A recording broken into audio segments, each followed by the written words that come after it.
ಈಗ ಇವತ್ತು ಮಧ್ಯಾಹ್ನ 2:15 ಹಿಜಾಬ್ದು ವಿಚಾರಣೆ ಇದೆ. ಇದು ದಿನದಿಂದ ದಿನಕ್ಕೆ ಭಾಳ ದೊಡ್ಡ ಪ್ರಮಾಣದಲ್ಲಿ ಚರ್ಚೆ ಆಗ್ತಾ ಇದೆ, ಗದ್ದಲಗಳಾಗ್ತಾ ಇದೆ. ಏನಿದೆ ಇದು ನಾನು ಈಗಾಗಲೇ 2-3 ಬಾರಿ ಇದರ ಬಗ್ಗೆ ಪ್ರತಿಕ್ರಿಯೆ ಕೊಟ್ಟಿದ್ದೇನೆ. ಪ್ರಾರಂಭಿಕ ಹಂತದಲ್ಲಿ ಉಡುಪಿಯ ಒಂದು ಶಾಲೆಯಲ್ಲಿ ಪ್ರಾರಂಭ ಆದಂಥ ಈ ಪ್ರಕರಣ, ಸರ್ಕಾರಿ ಶಾಲೆಯಲ್ಲಿ, ಇದು ಹಲವಾರು ದೇಶಗಳಲ್ಲೂ ಚರ್ಚೆ ಮಾಡೋ ಮಟ್ಟಕ್ಕಂತೂ ತಗೊಂಡೋಗಿದ್ದಾರೆ. ನಾನು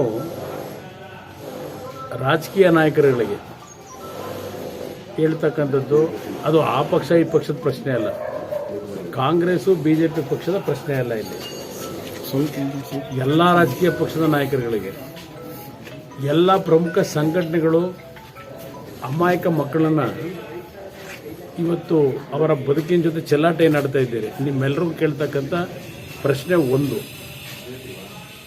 ಈ ಒಂದು ಸಂಘರ್ಷಕ್ಕೆ ಏನು ಎಡೆ ಮಾಡಿಕೊಟ್ಟಿದ್ದೀರಿ, ಈ ಸಂಘರ್ಷ ಯಾವ ಶಾಲೆಗಳಲ್ಲಿ ನಡೀತಾ ಇದೆ?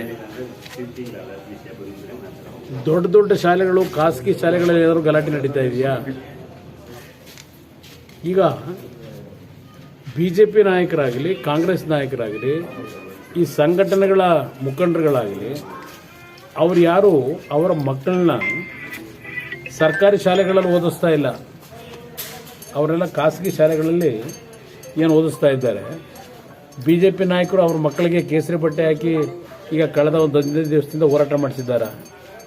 ಅವ್ರ ಜನ್ಮ ಕೊಟ್ಟಂಥ ಮಕ್ಕಳಿಗೆ ಎಲ್ಲಾದರೂ ಯಾವುದಾದ್ರು ಶಾಲೆಯಿಂದ ಹೋಗಿ ಪ್ರತಿಭಟನೆ ಮಾಡಿ ಅಂತೇಳಿ ಅವ್ರ ಮಕ್ಕಳಿಗೆ ಯಾರಿಗೂ ಕೇಸರಿ ಶಾಲೆ ಓದಿಸಿ ಈ ಒಂದು ಹೋರಾಟ ಮಾಡ್ತಾ ಇಲ್ಲ.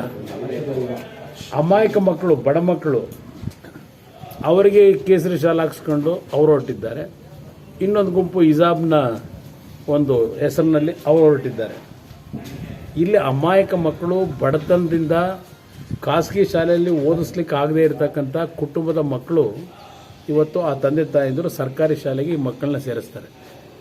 ಇದು ನಡೀತಾ ಇರತಕ್ಕಂಥದ್ದು ಓನ್ಲಿ ಸರ್ಕಾರಿ ಶಾಲೆಗಳಲ್ಲಿ.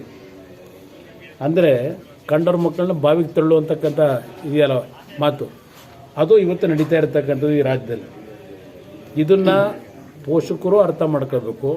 ಆ ಸರ್ಕಾರಿ ಶಾಲೆಗೆ ಕಳಿಸಿರ್ತಕ್ಕಂಥ ನಿಮ್ಮ ಮಕ್ಕಳ ನಡವಳಿಕೆಯನ್ನು ಯಾವ ರೀತಿ ದುರುಪಯೋಗ ಪಡಿಸ್ಕೊತಾ ಇದ್ದಾರೆ. ಈ ಇನ್ನೊಂದೇನಾಗಿದೆ, ಈ ಸಂಘಟನೆಗಳು ಆ ಮಕ್ಕಳನ್ನ ವಿಡಿಯೋಗಳಲ್ಲಿ ಚಿತ್ರೀಕರಣ ಮಾಡ್ಕೊಂಬಿಟ್ಟಿದ್ದಾರೆ. ಈಗ ಅವರ ಒಂದು ತೆವಲುಗಳಿಗೆ ಪಕ್ಷಗಳು, ಸಂಘಟನೆಗಳು ಈ ಅಮಾಯಕ ಮಕ್ಕಳನ್ನ ಉಪಯೋಗ ಮಾಡ್ಕೊಳ್ಳೋದು ಒಂದು ಭಾಗ. ಮತ್ತೆ ಮುಂದಿನ ದಿನಗಳಲ್ಲಿ ಈ ಮಕ್ಕಳ ವಿಡಿಯೋಗಳನ್ನು ಇಟ್ಕೊಂಡು ಈ ಮಕ್ಕಳ ಮೇಲೆ ಕೇಸ್ ಹಾಕಿ ದಿನ ಕೋರ್ಟು ಕಚೇರಿ ಅಲ್ಲಿರ್ತಕ್ಕಂಥ ಪರಿಸ್ಥಿತಿಗಳನ್ನು ಉದ್ಭವ ಮಾಡ್ತಾ ಇದ್ದಾರೆ. ಈಗಾಗಲೇ ಬಹುಶಃ ಆಗಲೇ ನೋಡಿದ್ದೀರಿ, ಒಂದು ಪತ್ರಿಕೆಯಲ್ಲೂ ನೋಡಿದೆ, ಒಂದು 12 ಜನ ಮಕ್ಕಳ ಬಗ್ಗೆ ಬಂಧಿಸಿದ್ದಾರೆ ಅಂತಕ್ಕಂಥದ್ದು FIR ಹಾಕಿರತಕ್ಕಂಥ ವಿಷಯ ಏನಿದೆ, ಇದು ನಂತರ ನಿರಂತರವಾಗಿ ನಡೀತೀಗ. ಎಲ್ಲ ವಿಡಿಯೋಗಳು ತೆಗಿತೀರಿ, ಸಾವಿರಾರು ಮಕ್ಕಳ ಮೇಲೆ ಕೇಸ್ ಹಾಕ್ತೀರಿ, ಅವ್ರು 2 ತಿಂಗಳು ಊಟಕ್ಕೂ ಗತಿ ಇರೋದಿಲ್ಲ. ಆ ತಂದೆ ತಾಯಿ ಸಂಪಾದನೆ ಮಾಡ್ತಕ್ಕಂಥದ್ದು. ಅಂಥ ಮಕ್ಕಳನ್ನು ಈ ಕೆಲಸಕ್ಕೆ ಬಿಟ್ಟು ನೀವು ಆ ಮಕ್ಕಳನ್ನ ದಾರಿ ತಪ್ಪಿಸ್ತಾ ಇರ್ತಕ್ಕಂಥದ್ದೇನಿದೆ, ಇದನ್ನು ಮೊದಲು ರಾಜಕೀಯ ಪಕ್ಷಗಳು ನಿಲ್ಲಿಸಬೇಕು ನನ್ನ ಅಭಿಪ್ರಾಯದಲ್ಲಿ. ಇವತ್ತು ಹೈಕೋರ್ಟ್ನಲ್ಲಿ ಲಾರ್ಜರ್ ಬೆಂಚ್ಗೆ ಏನು ಹೋಗಿದೆ, 3 ಜನ ಚೀಫ್ ಜಸ್ಟಿಸ್ ಅವರ ನೇತೃತ್ವದಲ್ಲೇ 2.5 ಗಂಟೆಗೆ ಏನು ಕರೆದಿದ್ದಾರೆ.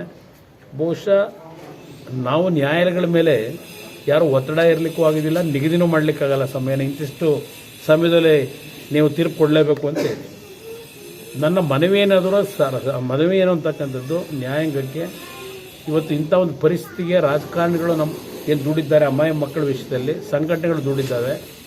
ಆದಷ್ಟು ಬೇಗ ಇದನ್ನು ತಿಳಿಗೊಳಿಸ್ತಕ್ಕಂಥ ನಿಟ್ಟಿನಲ್ಲಿ ಇವತ್ತು ನ್ಯಾಯಾಂಗದ ಇನ್ವಾಲ್ವ್ಮೆಂಟ್ ಏನಾಗಬೇಕಾಗಿದೆ ಈಗ ಈ ವಿಷಯದಲ್ಲಿ. ಅದರಿಂದ ಇವತ್ತು ರೆಮಿಡೀಸ್ನ ಕೊಡ್ತಕ್ಕಂಥದ್ದಕ್ಕೆ ವಾಸ್ತವಾಂಶ ನಮ್ಮ ದೇಶದ ಸಂವಿಧಾನದ ಒಂದು ಕಾನೂನುಗಳೇನಿದ್ದಾವೆ, ಆರ್ಟಿಕಲ್ಸ್ ಏನಿದ್ದಾವೆ, ಅದರ ಅಡಿಯಲ್ಲಿ ಒಂದು ನ್ಯಾಯಯುತವಾದಂಥ ತೀರ್ಮಾನಗಳು ಬರ್ತದೆ ಅಂತಕ್ಕಂಥದ್ದು ಎಲ್ಲರಲ್ಲೂ ಭಾವನೆ ಏನಿದೆ. ಇದನ್ನು ತಿಳಿಗೊಳಿಸ್ತಕ್ಕಂಥ ನಿಟ್ಟಿನಲ್ಲಿ ಒಂದು ವಾತಾವರಣ ನಿರ್ಮಾಣ ಮಾಡ್ತಕ್ಕಂಥದ್ದು ಎಲ್ಲರ ಕರ್ತವ್ಯ ಏನಿದೆ.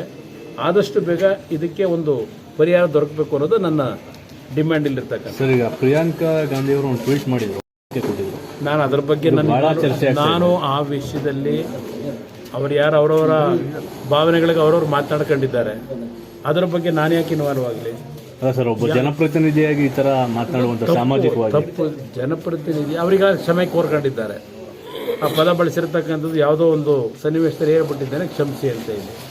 ಈಗ ಅದಕ್ಕೆ ನಾನೇ ಅದಕ್ಕೆ ಇನ್ವಾಲ್ವ್ ಆಗಿ ಈ ವಿಚಾರದಲ್ಲಿ ಸರ್ ಸಿಎಂ ಆಗ್ಬೋದು, ಗೃಹ ಸಚಿವರಾಗ್ಬೋದು, ಯಾವುದಕ್ಕೂ ಒಂದು ಹೇಳಿಕೆಗಳನ್ನ ಇಲ್ಲ, ಅದಕ್ಕೆ ಸರ್ಕಾರದ ವೈಫಲ್ಯತೆ ಕಾಣ್ತಾ ಇದೆ ಇಲ್ಲಿ. ಗೃಹ ಸಚಿವರು ಮತ್ತು ಸರ್ಕಾರದ ವೈಫಲ್ಯ ಈ ಸಬ್ಜೆಕ್ಟ್ನಲ್ಲಿ ನಾವೇನು ಕಾಣ್ತಾ ಇದ್ದೇವೆ.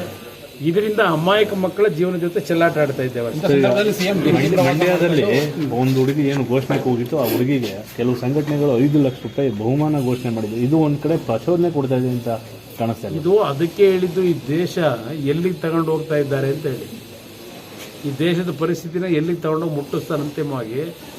ಅದರಿಂದ ಇಂಥ ಒಂದು ಪ್ರಚೋದನೆ ಮಾಡ್ತಕ್ಕಂಥ, ಇಂಥ ಒಂದು ವಾತಾವರಣ ನಿರ್ಮಾಣ ಮಾಡ್ತಕ್ಕಂಥವ್ರ ಮೇಲೆ ತಂದೆ ತಾಯಂದರಾಗಲಿ, ಶಾಲಾ ಮಕ್ಕಳಾಗಲಿ, ರಾಜ್ಯದ ಸಮಸ್ತ ಜನತೆಗೆ ಮನವಿ ಮಾಡ್ತಕ್ಕಂಥದ್ದು, ಇಂಥ ವಿಷಯಗಳಿಗೆ ನೀವು ಪ್ರೋತ್ಸಾಹ ಕೊಟ್ಟು ನಾಡಿನ ಒಂದು ಕುವೆಂಪು ಅವರ ಸಂದೇಶ ಇದೆಯಲ್ಲ, ಸರ್ವ ಜನಾಂಗದ ಶಾಂತಿಯ ತೋಟ, ಈ ರಾಜ್ಯ ಶಾಂತಿಯ ಬೀಡು, ಇದನ್ನು ಹಾಳು ಮಾಡ್ತಕ್ಕಂಥದ್ದಕ್ಕೆ ಇಂಥ ಘಟನೆಗಳಿಗೆ ಯಾರೂ ಇಂಥವ್ರಿಗೆ ಪ್ರೋತ್ಸಾಹ ಕೊಡಬಾರದು ಅಂತಕ್ಕಂಥದ್ದನ್ನು ವಿಶೇಷವಾಗಿ ನಾಡಿನ ಜನತೆಗೆ ಮನವಿ ಮಾಡ್ತಾರೆ. ಸರ್, ಕೆಪಿಸಿಸಿ ಅಧ್ಯಕ್ಷರು ಒಂದು ಆರೋಪ ಮಾಡ್ತಾರೆ, ಬಿಜೆಪಿಯ ಸಚಿವರ ಮಗ ಕೇಸರಿ ಶಾಲನ್ನ ಅದು ಅವ್ರ ಹತ್ರ ಮಾಹಿತಿ ಇದ್ದು ಹೇಳಿದ್ದಾರೋ ಮಾಹಿತಿ ಇಲ್ಲದೆ ಹೇಳಿದ್ದಾರೋ ನನಗೆ ಗೊತ್ತಿಲ್ಲ.